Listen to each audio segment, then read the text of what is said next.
Hello everyone, welcome to my channel. Please subscribe and keep watching more details. Chicago Med Season 10, Episode 10's shocking death sets up Mitch's spiral.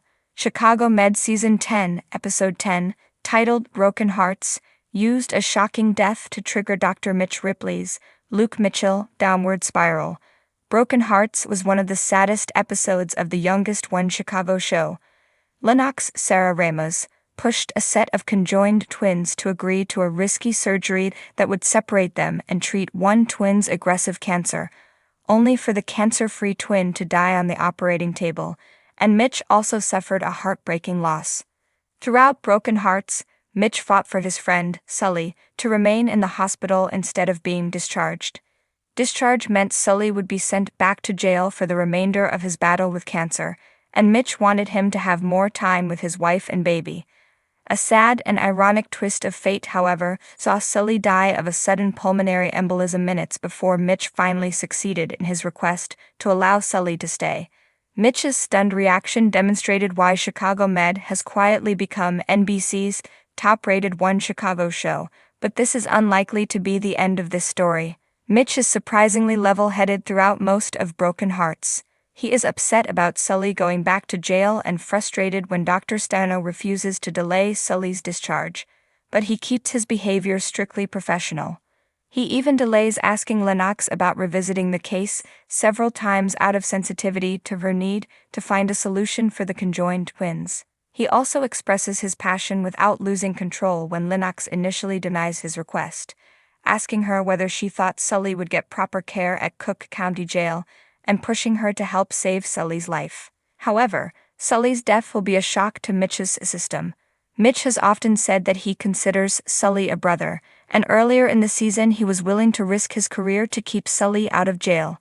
Furthermore, Mitch really hasn't had a chance to process Sully's death yet, as he has to comfort Lynn, who cries on his shoulder and sobs, "I wasn't here. I should have been here." This need, in addition to Sully dying long before Mitch expected, will likely trigger a traumatic response once it sinks in for Mitch that his friend is gone.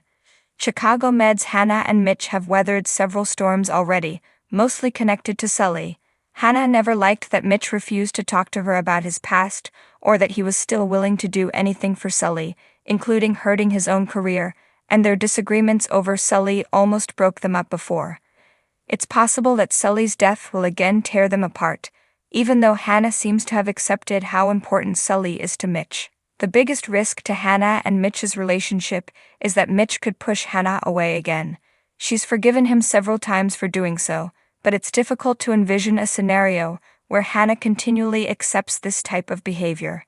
Thus, if Mitch decides to deal with Sully's death entirely on his own and refuses to confide in Hannah when Chicago Med picks up this story, it could spell the end of their relationship along with a serious mental health problem for Mitch.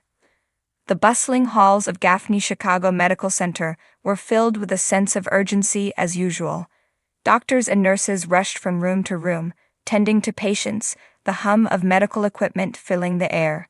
Yet beneath the clinical coldness of the day-to-day routine, something darker was about to unfold. Mitch, always the reliable nurse, was working on the floor, trying to balance patient care with his growing personal troubles.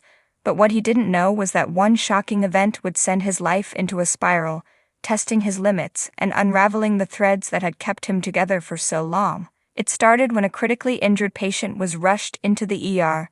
The patient was a young woman, no older than 25, with severe trauma after a car accident.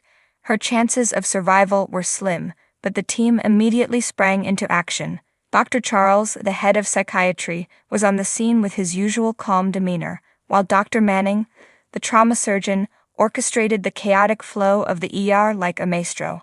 Mitch was always in his element during crises like these. He worked tirelessly, keeping the team updated, managing the life-saving equipment, and assisting wherever necessary. His hands moved efficiently, and his mind was sharp, but this time something felt different. There was a strange feeling in the air, a tension that Mitch couldn't quite place. As the hours passed, it became clear that despite the team's best efforts, the young woman was not going to survive. Her injuries were too severe. Dr. Manning was the first to deliver the news, her voice heavy with the weight of the inevitable. "I'm sorry, we've done all we can." The shock in the room was palpable. For a brief moment, Mitch stood still, his mind racing. He'd been through these kinds of situations countless times, but this one was different. There was something about the way this young woman had clung to life, her family's tearful pleas outside the ER, the devastating finality of the situation that shook Mitch to his core. He'd seen death before, but this death felt personal. Mitch had always been able to compartmentalize the chaos of the hospital. He built a wall between his professional life and personal turmoil, but that wall had started to crack. Over the past few weeks, his personal life had been in turmoil. His relationship with his partner had been on the rocks, and his mental health had been steadily deteriorating. The death of this young woman, with her unfulfilled life, hit too close to home. He saw her in the faces of his loved ones, in the people he cherished, and in the fragile threads that held his own life together. But Mitch wasn't the only one affected by the young woman's death. The rest of the medical team was visibly shaken, each processing the loss in their own way. Dr. Manning, normally composed, lingered for a moment in silence before retreating to a corner, needing a moment to herself. Dr. Charles, ever the professional, tried to comfort the grieving family, but even his usual calm couldn't mask the sense of helplessness that had overtaken him. As Mitch stood there, staring at the now lifeless patient, his mind wandered to his own unresolved emotions. The years he had spent caring for others had left him with little time to care for himself. His personal relationships had begun to crumble under the pressure of his work. He thought about how much he'd sacrificed, how many nights he'd spent alone, how many important moments he had missed out on. His relationship with his partner was now hanging by a thread, and Mitch knew it. He hadn't been the person they needed him to be, and now the weight of that failure was crushing him. The young woman's death seemed to trigger something in Mitch. It was as if a dam had broken inside him, unleashing a flood of unresolved emotions. He felt the familiar pull of despair, the gnawing emptiness that had been lurking beneath the surface for months. He felt himself slipping, losing control of the tight grip he'd always held on his emotions. Later that evening, after the shift had ended, Mitch found himself standing alone in the quiet, empty halls of the hospital. The usual hustle and bustle had faded away, leaving an eerie silence in its wake. He leaned against the wall, trying to catch his breath, but the weight of everything he had been holding in for so long became too much to bear. His hands trembled, and his heart raced as memories of his troubled relationship and his own personal failures flooded his mind. The sense of guilt, the sense of being trapped in a life that was no longer his own, it all came crashing down at once.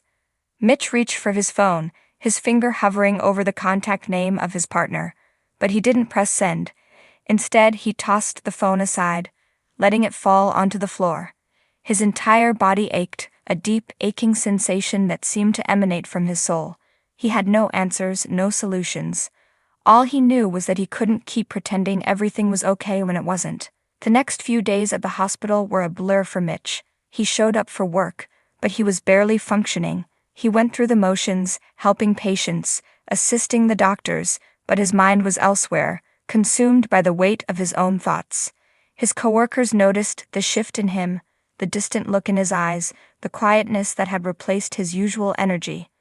Dr. Charles, ever observant, was the first to approach Mitch, sensing that something was off. "You've been off lately, Mitch," Dr. Charles remarked gently, his voice filled with concern. "Is everything all right?" Mitch tried to brush it off, but Dr. Charles wasn't fooled. "You don't have to go through this alone, you know," he said. "We're here for you." But Mitch wasn't ready to open up. He wasn't ready to admit that he was falling apart. He simply nodded, offering a weak smile, and turned away. The weeks that followed saw Mitch's emotional state deteriorate further.